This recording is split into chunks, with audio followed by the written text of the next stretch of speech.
Cerita novel romantis. Takdir dalam pernikahan. Bab 30. Temu kangen dulu. Tuan Rusli yang sedang bicara dengan Hakim Gustaf dan kakek Nixon di depan ruang sidang nampak serius. Sementara Arlen sibuk mengkoordinir anggotanya untuk terus mengawasi Arlan dan keluarganya agar tidak ada celah bagi para penjahat yang menyusup di antara banyaknya orang yang masih berkeliaran di sekitar gedung pengadilan itu. "Sayang, apakah itu ayah mertuaku?" tanya Jenika yang ingin sekali mengecup tangan Hakim Gustaf. "Iya sayang. Ayo aku kenalkan kamu padanya," ucap Danzel lalu merangkul pundak istrinya menghampiri Hakim Agung itu. "Abi. Kenalkan ini Jenika, Abi, istrinya Danzel," ucap Danzel menyela pembicaraan ketiga orang di depan mereka. "Masya Allah nak Jenika. Kamu sangat hebat nak. Aku sangat bangga saat mengetahui gadis luar biasa ini menjadi menantuku. Apakah kedua orang tuamu ada di sini, nak? Aku ingin bertemu dengan mereka karena mereka sudah melahirkan putri super jenius sepertimu," pinta Hakim Gustaf penuh semangat. "Maaf Abi. Sayangnya, mereka berdua sudah meninggal dunia," ucap Jenika membuat hati Tuan Rusli begitu nyeri dan sangat sakit. "Dek, Jenika. Aku masih hidup nak." "Masih hidup," batin Tuan Rusli pedih. Hakim Gustaf merasa tidak enak hati atas permintaannya yang terlalu menggebu-gebu membuat Jenika menjadi sedih. "Maafkan Abi, nak Jenika. Semoga Allah memberikan pahala yang setimpal kepada kedua orang tuamu atas amal jariah mereka dari segi ilmu yang sangat bermanfaat yang telah kamu berikan kepada negara ini," ucap Hakim Gustaf. "Tidak apa Abi," ucap Jenika sambil menarik nafasnya dalam. Karena sudah memasuki waktunya makan siang, kakek Nixon mengundang semuanya untuk makan siang di rumahnya. Sementara Danzel mengelus kepala istrinya yang tinggi sedadanya yang saat ini berada dalam dekapannya. "Maafkan ayah ya sayang. Dia terlalu bangga padamu hingga lupa kalau dia harus menanyakan kepadaku terlebih dahulu sebelum bicara padamu," ucap Danzel. "Tidak apa mas. Ayo kita pulang." Semuanya sudah menuju ke rumah kakek. Hari ini acara makan siangnya pasti ramai karena ada keluarganya Reno juga datang, ucap Jenika. "Siapa yang mengundang mereka?" tanya Danzel. "Kakek. Karena Reno dan Wira juga ikut membantumu dalam kasus ini mas. Ada lagi Tuan Rusli yang juga membantu mas dengan alat canggih yang ia punya. Aku juga ingin sekali punya perusahaan cybercrime seperti miliknya Tuan Rusli itu. Terlalu terlihat sangat keren," ucap Jenika. "Benarkah? Kalau begitu minta istrinya juga ikut makan siang bersama kita. Aku ingin berkenalan dengan keluarga Tuan Rusli dan ingin mengucapkan terima kasih kepada Dr. Mariska yang sudah merawatmu selama di rumah sakit," ucap Danzel. "Baiklah." Jenika mengeluarkan ponselnya untuk menghubungi Dr. Mariska dan putranya Devan. Setibanya di mansion kakek Nixon, Jenika dan Danzel masuk ke kamarnya Danzel yang masih bujang dulu. Danzel sudah tidak sabar lagi ingin melihat wajah istrinya dan tentu saja mengabsen aset berharga Jenika satu persatu sekalian temu kangen dengan ketiga bayinya. Alasan keduanya pada keluarganya mau menunaikan sholat duhur.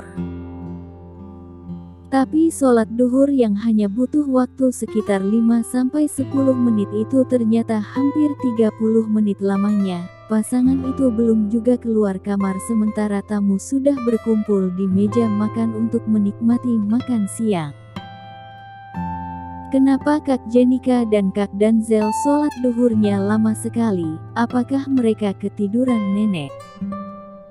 Tanya Celia yang ingin bertemu dengan kakaknya karena ia belum sempat bertemu dengan Danzel karena ada ujian. Celia yang baru beranjak memanggil kakaknya dicegah oleh neneknya. Sholat duhur itu kan harus diawali dengan sholat sunnah qobliyah dan berakhir dengan sunnah ba'diyah. Jadi waktu yang dibutuhkan mereka sangat lama, ucap Nenek Anissa memberikan alasan yang cukup masuk akal agar Celia paham. Reno yang mendengar percakapan nenek dan cucu itu tersenyum melihat Celia yang terlalu polos menurutnya. Ia akhirnya ingin menjahili Celia ketika Nenek Anissa berlalu pergi.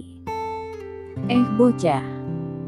Makanya pacaran, biar tahu hubungan orang dewasa kalau sudah menikah tuh gimana. Sindir Reno. Kamu di sini juga. Jadi tamu kok nggak tahu diri banget. Datang-datang nguping pembicaraan pemilik rumah. Itu namanya nggak sopan. Tahu, gerutu Celia sambil mencebitkan ribiernya. Yang nggak sopan itu kamu. Masa kakaknya lagi main masih mau diganggu? Ucap Reno frontal. Main apaan? Emang mereka bocah SD masih mau main? Lagian keduanya tidak begitu suka dengan permainan game, balas Celia. Mainan orang dewasa sesuai umur mereka. Kamu datang dari planet mana? Istilah halus untuk suami istri aja kamu nggak ngerti. Mau aku ajarin cara main orang dewasa? Ledek Reno. Emang mainnya kayak gimana? Emang kamu bisa? Tantang Celia membuat Reno makin gemas. Astaga. Sebegitu polosnya ini bocah. Dia kira kata main orang dewasa kayak ngajarin main petak umpet, apa? Batin Reno. Sudahlah. Kamu juga tidak bisa ngajarin aku, sok ngatain orang. Ujar Celia lalu ke kamarnya Danzel. Tok, tok. Danzel membuka pintu kamarnya dalam. Keadaan sudah rapi namun Jenika belum mengenakan hijabnya karena rambutnya masih dibungkus dengan handuk. Ada apa Celia? Tanya Danzel. Namun Celia tidak langsung menjawab pertanyaan kakaknya karena mata Celia sibuk memperhatikan leher abangnya yang terdapat beberapa titik merah. Itu Kak. Semuanya sudah pada kumpul. Sepertinya mereka sudah mau makan duluan, jawab Celia. Yah sudah. Kakak turun dulu. Kamu turun bareng sama Jenika, ucap Danzel. Iya Kak. Jenika masuk ke kamarnya. Danzel menemui Jenika yang sedang mencari jilbabnya. Lagi-lagi Celia memperhatikan leher jenjangnya Jenika yang juga punya titik merah yang sama dengan Danzel. Kak Jenika. Ditunggu sama nenek dan Umi. Ada Dokter Mariska juga dan Kak Nadine, ucap Celia yang sudah berkenalan dengan tamunya. Oh iya dek. Tunggu aku pakai cadar dulu ya, ucap Jenika.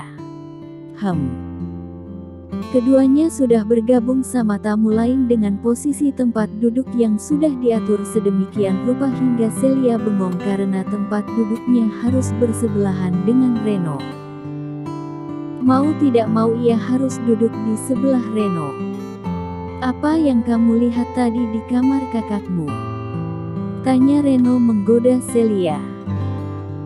Tidak ketemu apapun kecuali melihat banyak polkadot merah di leher mereka, ucap Celia setengah berbisik membuat Reno mengulum senyumnya. Itulah hasil permainan mereka. Kamu mau coba? Tanya Reno lagi. Emang itu permainan bentuk hukuman ya? Tanya Celia. Ya kira-kira begitu, ujar Reno. Berarti kamu itu kurang ajar. Mana mungkin aku harus buka jilbabku untuk kamu buat polkadot seperti kakak iparku itu, geram Celia membuat Reno terbahak. Saat Celia dan Reno asyik ngobrol, tidak dengan kakek Nixon yang sedari tadi memperhatikan Tuan Rusli, ia merasa kalau wajah Jenika dan Tuan Rusli ada kemiripan. Tuan Rusli, jika kamu tahu kalau cucu menantuku ini sangat mirip dengan wajahmu. Hanya saja dia mengenakan cadar jadi Tuan tidak bisa mengetahuinya, ucap kakek Nixon membuat Tuan Rusli dan istrinya tersedak saat masih mengunyah makanan mereka. Begitu pula dengan Arlen. Uhuk, uhuk, uhuk. Kenapa kalian bertiga bisa kompak sekali saat tersedak? Tanya Nenek Anissa. Sementara itu, Tuan Rusli dan istrinya saling bertatapan dan Tuan Rusli meminta istrinya untuk tidak mengatakan kebenarannya dulu pada Jenika karena kondisi kehamilan Nabila yang takut syok dan itu akan mempengaruhi janinnya. Apalagi keluarga itu baru saja terlepas dari beban ujian berat yang menyita pikiran. Apalagi tubuh mereka terlihat masih lelah. Tidak mungkin membuat pengakuan saat ini. Itu nenek, masakannya pedas juga, ucap Arlen bohong. Oh iya. Bagaimana dengan pengacara Dito? Apakah kalian tidak berencana melaporkan dia ke polisi? Tanya Wira. Iya benar. Kenapa kalian belum melaporkan dia? Tanya Hakim Gustav. Sepertinya Jenika yang lebih tepat untuk menjelaskannya, Paman, ucap Arlen. Sayang, apa yang kamu rencanakan, Tanya Danzel. Saat ini saya sengaja melepaskan pengacara Dito begitu saja karena saya ingin menjadikan dia sebagai umpan, ucap Jenika sengaja menjeda ucapannya. Umpan? Tanya Hakim Gustav belum paham dengan penjelasan menantunya ini. Sindikat mafia yang telah kita dapatkan dan koruptor lainnya juga saat ini sudah diamankan oleh pihak kepolisian. Sementara sindikat mafia ini bekerja secara global dan terorganisir. Mereka tidak bekerja sendiri di bawah satu negara. Mereka bekerja dengan para mafia di luar negeri dan hampir setiap negara memiliki gangster yang sangat kejam yang siap membantai siapa saja yang menghalangi aksi mereka. Saat ini yang sudah ditelusuri oleh saya hanya melalui jejak teknologi. Tapi, ada di antara mereka yang bekerja tanpa terjaring teknologi. Permainan mereka bergerak lebih dalam tanpa terdeteksi oleh CCTV walaupun kita bisa meretasnya. Dengan membiarkan Dito bebas berkeliaran, ia pasti akan menemui orang-orangnya Nadim yang berada di luar negeri. Dengan begitu kita akan terus membaca pergerakannya dimanapun dia berada, ucap Jenika. Bagaimana kita tahu keberadaannya Jenika? Sementara dia pasti sudah membuang semua peralatan komunikasi miliknya dan mungkin juga benda-benda yang dipakainya sebelumnya dan pasti dia sudah membuangnya karena dia pasti sudah curiga kalau kita sudah memasang penyadap, bukankah dia sudah mengetahui cara kerja kita selama ini? Tanya kakek yang banyak memberikan arahan pada Dito tentang peretasan. Sebelum dia dipecat, aku sudah menyuruh Arlen untuk mengundangnya ke perusahaan Mas Danzel. Di saat itu Arlen mencampurkan obat tidur ke dalam minumannya. Setelah ia tertidur, saya sudah memasang chips di batang lehernya dengan cara tembak seperti pemasangan ring pada pembuluh jantung melalui proses kateterisasi. Dengan alat itu kita bisa mengetahui pergerakan dirinya dimanapun berada. Saat dia bicara dengan siapapun, Chips itu akan merekam pembicaraannya dan langsung terkirim melalui aplikasi yang saya sudah ciptakan. Dengan begitu akan langsung tercetak percakapannya di aplikasi tersebut saat dia membahas sesuatu dengan sindikat mafia yang bekerja anti teknologi. Dengan cara itu kita bisa mengetahui markas mereka. Walaupun mereka berada di bunker sekalipun, chip itu masih bisa terdeteksi oleh radar aplikasi ciptaan saya. Untuk memudahkan rencana itu, saya sudah menciptakan aplikasi baru, ucap Jenika sambil menyuapi anggur ke mulut suaminya membuat para jomblo yang ada di situ langsung melengos. Wah, keren sekali kamu Jenika, puji Hakim Gustaf. Tapi, bagaimana bisa kamu menciptakan alat itu Jenika? Tanya kakek Nixon. Jika kakek menonton film 007, aku adalah Mero yang menciptakan alat-alat canggih untuk menjaring musuh. Ucap Jenika langsung dipahami oleh Tuan Rusli. Dek, apakah putriku juga mantan seorang agen FBI? Batin Tuan Rusli. Lanjut ke bab 31.